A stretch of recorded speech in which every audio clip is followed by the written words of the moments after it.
एक ऐसा सन्यासी जो अपने वैराग्य, ज्ञान, विवेक, ध्यान, साधना की सुगंध से प्राणी मात्र को आत्मानंद की अनुभूति करा रहा है।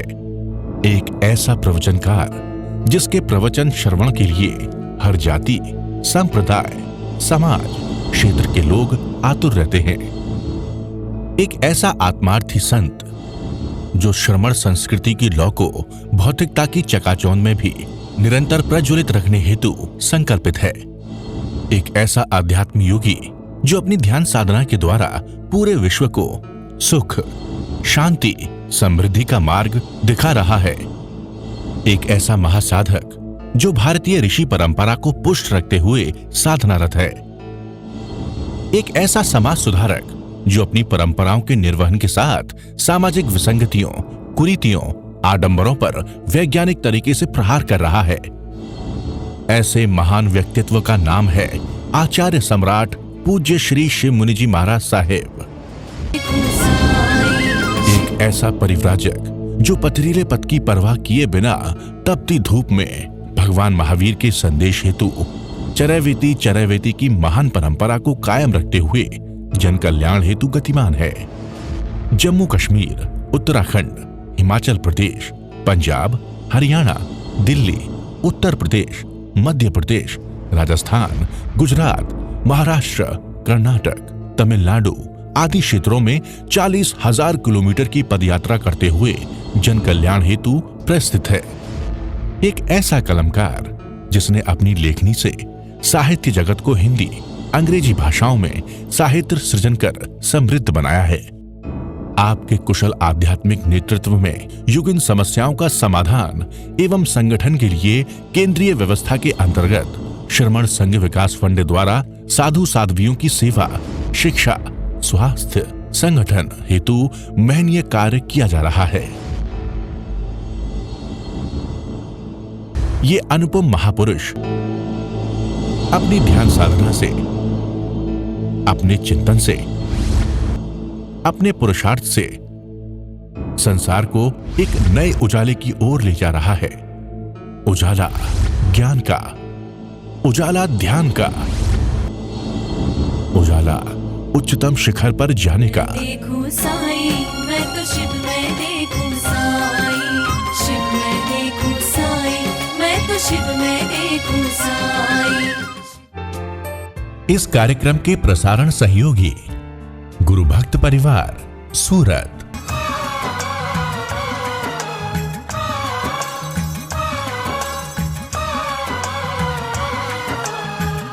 आत्मा की उपस्थिति में देह कार्य करता है और आत्मा जब उसके साथ चिपक जाती, जैसे आपने कोई व्यक्ति निंदा कर रहा है, तुमने कहा हाँ ठीक है, वो निंदा क्या कर रहा है, उसकी लड़की भाग गई। अच्छा मैंने भी देखा था, भाग गई। अरे तुम्हारा मन क्यों भागा, वो भागी तो भागी, तुम क्या भागे? तुमने कर्मों का बंधन कर लिया कि नहीं किया? कोई निंदा करता है, तुम साथ लग जाते हो तो कर्मों का भुगतान करना पड़ेगा। ऐसे आत्मा शरीर जब कार्य करता है आत्मा के साथ, तो आत्मा को भुगतान करना पड़ेगा। आत्मा दृष्टा भाव में रहता है, कर्म का बंधन होगा ही नहीं। ये दृष्टा भाव का मतलब ये है, कुछ ना को दुनिया कुछ भी कहती रहे, कोई भागे ना भागे, तुम्हारा मन ना भागे। आत्म प्रदेश पूरे शरीर में व्यापक हैं, शरीर में व्यापक हैं, पर थोड़ी देर के लिए यदि आपको कहा जाए तो आपके हृदय चक्र है, नाभि चक्र है, आज्ञा चक्र है, थोड़ी देर के लिए आपको लगे तो ध्यान कर सकते हो, जरूरी नहीं है, और लगातार नहीं करना हृदय चक्र पर। वैसे तो आत्म प्रदेश पूरे शरीर में, आत्म प्रदेश विद्यमान है, तभी तो हाथ हिलेंगे, आंखें देखेंगी, कान सुनेंगे, शरीर चलेगा, तो इसका आत्म प्रदेश पूरे शरीर में व्यापक है। पूरे शरीर में ध्यान करो, हम नहीं कहते। और यदि आपको लगे कि मेरा मन कंसंट्रेशन हो रहा है, किसी का मन आज्ञा चक्र में लग जाता है, तो 2 मिनट देखो, छोड़ दो। हम चक्रों की बात नहीं करते, किसी की बात नहीं करते। शरीर प्रमाण आत्म प्रदेश असंख्यात प्रदेशी आत्मा है, उस आत्म प्रदेशों में रमन करो। जैसे जैसे आप रमन करोगे आपकी आत्मा का सदैव आपको अनुभव होता है, आत्म अनुभव बढ़ाओ। मैं भी गया था एक बार विदेश में, जब मैंने दीक्षा नहीं ली थी, एक मन में भाव आया चलो विदेश जाते हैं, बड़ा उसमें एक पागलपन था, विदेश पता नहीं कैसा है, अमेरिका कैसा है, तो जाके आए। मैंने यूनिवर्सिटी की तरफ से एक टूर निकला था, हम भी गए विदेशों में, देखा परखा, पर कुछ सार नज़र नहीं आया। उसके बाद में कभी मन ही नहीं करता कि विदेशों में जाना चाहिए, घूमना चाहिए। देखने की दृष्टि से गए थे। और मैं अपनी बात बता दूं, मैं वहाँ गया, जितना मिनिमम कर रहा था एक स्टूडेंट होने के नाते, हमने अपने नियमों का पालन किया। किसी घर में रह करके मैं समायक भी कभी कभी कर लेता था और उनको समझाता भी था। हम कहीं भी जाते थे, नियमों का उल्लंघन नहीं किया। और आप लोग जब देशों में जाकर के सारे नियमों का, घास पे चलते हैं लोग, खुलेआम चलते हैं, विदेश शादी करके घास में चलते हैं। तुम शिविर करने के बाद घास में चलो जूते पहन करके, इसका मतलब क्या? तुम्हें श्रद्धा ही नहीं है धर्म के प्रति। घास के पत्ते पत्ते में आत्मा है, फिर भी तुम घास पे चलते हो। तो पूछो अपने आप से, क्या तुम आत्मा की हत्या नहीं कर रहे? क्या शुद्ध भाव से प्रतिक्रमण दिन में 2-3 बार करने से आत्मा की लोचना, क्या कर्मों की रचना होती है? प्रेमराज्य नहीं। शुद्ध मन से जितनी बार प्रतिक्रमण कर सकते हो, 2-3 बार नहीं। जब जब आपको लगे दोष लग गया, आप घंटे घंटे के बाद ही प्रतिक्रमण कर सकते हो। जब लगे आप में कुछ क्रोध आ गया, मान आ गया, माया, लोभ, राग, द्वेष, 18 पाप स्थानों को, जो जो पाप स्थान सेव कर लिया, तो आप बैठ करके अंतर हृदय से अरिहंत परमात्मा की साक्षी से सारी बात कह दीजिए, आलोचना प्रतिक्रमण कर लीजिए। कभी भी कर सकते हो। कपड़ा मैला हो तो कभी भी धो सकते हो। या सुबह सुबह कपड़ा धोया सकता है, शाम को धोया जा सकता है। ये तो नियम बना दिया सुबह शाम प्रतिक्रमण का। जब कपड़ा मैला हो तो कपड़े धो डालो, प्रायश्चित कर डालो। अनंत शक्ति आत्मा में शक्ति है, एक समय में सिद्ध शिला में चली जाएगी। इतनी शक्ति आत्मा के भीतर है, पर प्रकट क्यों नहीं हो रही? क्योंकि हमारा मोहनीय कर्म भारी है। तीनों लोकों को एक साथ जानना और देखना, ये आत्मा का निज गुण है। क्यों दिखाई नहीं देता? भगवान ने कैसे देख लिया? 12.5 वर्ष के बाद सारे कर्म क्षय किए, मोहनीय कर्म क्षय दिया, केवल ज्ञानी बन गए। हम माना केवल ज्ञानी नहीं बन सकते, तो दृष्टा भाव में रह करके साधना को पोषण कर सकते। इस बात को अच्छी तरह समझो कि मैं क्यों कर रहा हूँ स्वयं का रमन। स्वयं यानी आत्मा। जब तुम आत्मा में रमन करोगे तो आत्मा के गुण अपने आप बढ़ेंगे। जिस व्यक्ति को तुम चाहोगे, जिस व्यक्ति का ध्यान करोगे, वैसे हो जाओगे। As you think so you become. तुम आज तक किसका ध्यान किया? देखो, घर का, मेरा घर बड़ा हो जाए, मेरी गाड़ी बड़ी बन जाए, मेरे घर बेटा हो जाए, बेटे को नौकरी लग जाए, एक फैक्ट्री और लग जाए, सुखी हो जाएंगे। सुखी हो गए? सारी जिंदगी पर का ध्यान कर रहे हो और जाओगे तो दुखी होके जाओगे। अगले जन्म में फिर और घर मिलेगा, फिर बेटा यहीं रह जाएगा, सारी कमाई का मालिक बन जाएगा। राजा महाराजा ने यही किया और तुम यही कर रहे हो, तो क्या होगा? पर का चिंतन छोड़ो, स्वयं में रमन करो। स्वयं यानी आत्मा। जितना आत्मा के गुणों का चिंतन करोगे, आत्मा में रमन करोगे, कर्म अपने आप कर जाए। कर्म लगे क्यों? जब आत्मा विभाव में चली जाती है, जब आत्मा शरीर के साथ, मन के साथ लग जाती है, तो कर्म चिपकते हैं। अब शरीर और मन को आपने अलग कर दिया और आत्मा के गुण में स्थित हो गए, तो जो कर्म चिपके हैं वो अपने आप दूर होंगे। यदि आत्मा निकल जाए, श्वास टूट जाए, तो फिर देह को कितना भोजन खिलाओ, भोजन खाएगी। देह, आंखें देख सकती हैं, कान सुन सकते हैं, खून का दौरा चल सकता है, कुछ भी नहीं हो सकता। इसका मतलब वो तत्व जो भीतर अंग अंग, कण कण, रोए रोए में है, विद्यमान है, वो महत्व है, वो आत्मा, वो महत्वपूर्ण है। अब इसको उल्टा कर देना है। आज तक जितना हमने महत्व दिया इस शरीर को, और शरीर के बजाय आत्मा को स्थान देना है। मैं आत्मा हूँ, मैं आत्मा हूँ। और आत्मा का स्वभाव मात्र दृष्टा, केवल जानना और देखना। जहाँ जहाँ प्रतिक्रिया हुई उसको रोको। मन की आदत पड़ी हुई है, बुद्धि निर्णय लेती है, ये अच्छा, ये बुरा, ये मेरा, ये तेरा, ये रागी। सारा संसार उलझा हुआ है और हम भी उलझे प्रभु की वाणी मिलने से पहले। इसलिए इस बात का विशेष ध्यान रखो। और ध्यान क्या करना है?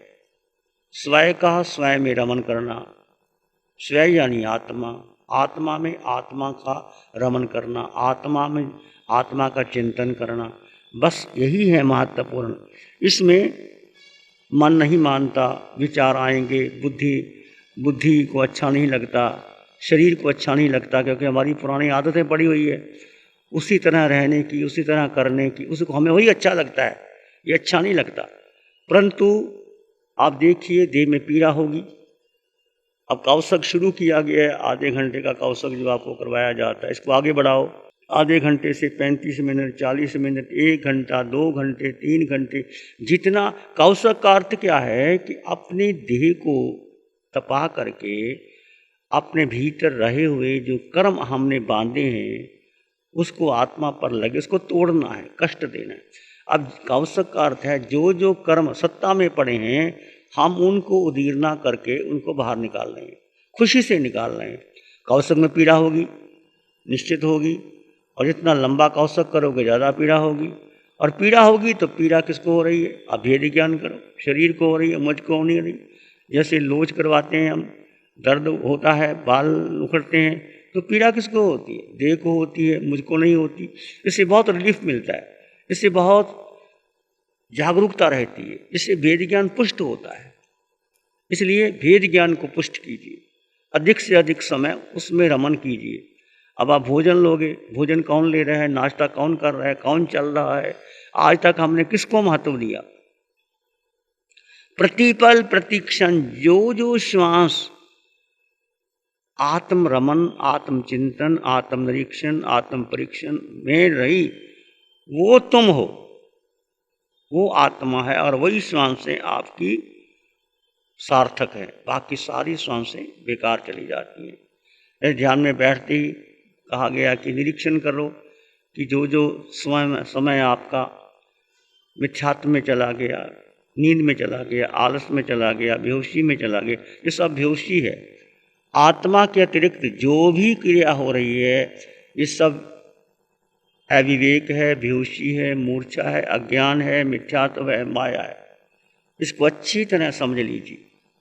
जो पुराने साधक हैं, नए साधक हैं, और प्रतिपल प्रतिक्षण हमारा अधिक से अधिक समय, हर श्वास में हम आत्मरमण करें, आत्मचिंतन करें, और निमंत्रण दें। जो जो कर्म लगे हैं उसको हम निमंत्रण देना है। मैंने भी शिविर पहली बार किया गुरुदेव, और हम सब तय किया था कि अपन सब काम तो कर रहे हैं पर अपन शिविर कब करेंगे। वास्तव में भगवान आप आदेश दीजिए कि हम सब लोग 4 दिन में शिविर में नाम लिखाएं और करें, क्योंकि आपकी प्रेरणा होगी, ये काम तो होते रहेंगे।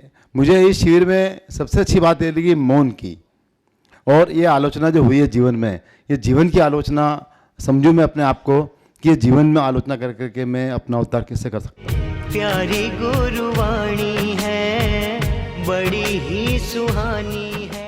आंखें बंद, मन वचन काया शांत, शरीर शांत, विचार शांत, सृष्टि शांत, वातावरण शांत, हर दिशा हर किनारा शांत शांत शांत। सिर के सिरे से पांव के अंगूठे तक अपने भीतर शुद्ध चेतना का एहसास कीजिए। तुम केवल आत्मा हो, तुम केवल केवल आत्मा हो।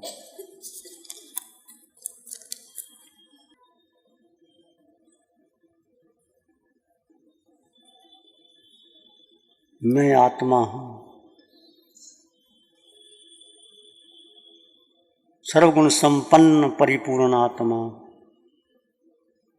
मैं अकेला, निराकार, निर्विचार, निरंजन, आत्मा बुद्धि से परे, केवल आत्मा, केवल आत्मा।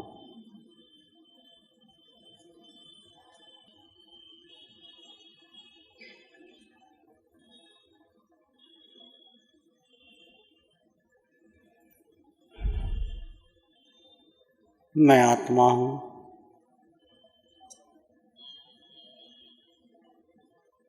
अनंत ज्ञान और दर्शन से परिपूर्ण हूँ।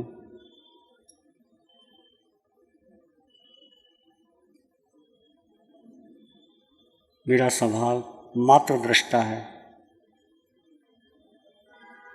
तीनों लोगों को जानने और देखने का। मेरा स्वभाव सिद्धों जैसी अवस्था मेरे भीतर है। अपने देह बुद्धि को तोड़ते चले जाइए, आत्मा में रमन कीजिए, सारे संकल्प विकल्प को तोड़ दें। इसी में एक लंबा गहरा सांस लें, अरिहंत परमात्मा के चरणों में अनंत कृतज्ञता ज्ञापित करें। एक और लंबा गहरा सांस, अरिहंत परमात्मा के चरणों में नमन और वंदन। दोनों हाथों को आंखों पे ले जाएं, हल्का सा स्पर्श, धीरे से आंखें खोल दें। नमो अरिहंतानंग, नमो सिद्धानंग, नमो आर्यानंग, नमो उज्जैनंग, नमो लोय सब सावनंग, धम्मो मंगल मुकितम अहिंसा संयमो तबो देवावित्तं नमं शांति जस धम्म से आमनो। श्री चत्तारी मंगलम, अरहंता मंगलम, सिद्धा मंगलम, साहु मंगलम, केवली पानत्तो धम्मो मंगलम। चत्तारी लोग उत्तम, अरहंता लोग उत्तम, सिद्धा लोग उत्तम, साहु लोग उत्तम, केवली पानत्तो धम्मो लोग उत्तम। चत्तारी शरणं पवज्जामि, अरहंते शरणं पवज्जामि, सिद्धे शरणं पवज्जामि, साहु शरणं पवज्जामि, केवली पानत्तं धम्मं शरणं पवज्जामि। चारे शरण दुख हरण जगत में, और न शरण कोई होगा। जो भव्य प्राणी करे आराधन, उसका अजर अमर पद होगा, उसका सदा ही मंगल होगा। इस कार्यक्रम के प्रसारण सहयोगी गुरु भक्त परिवार, सूरत।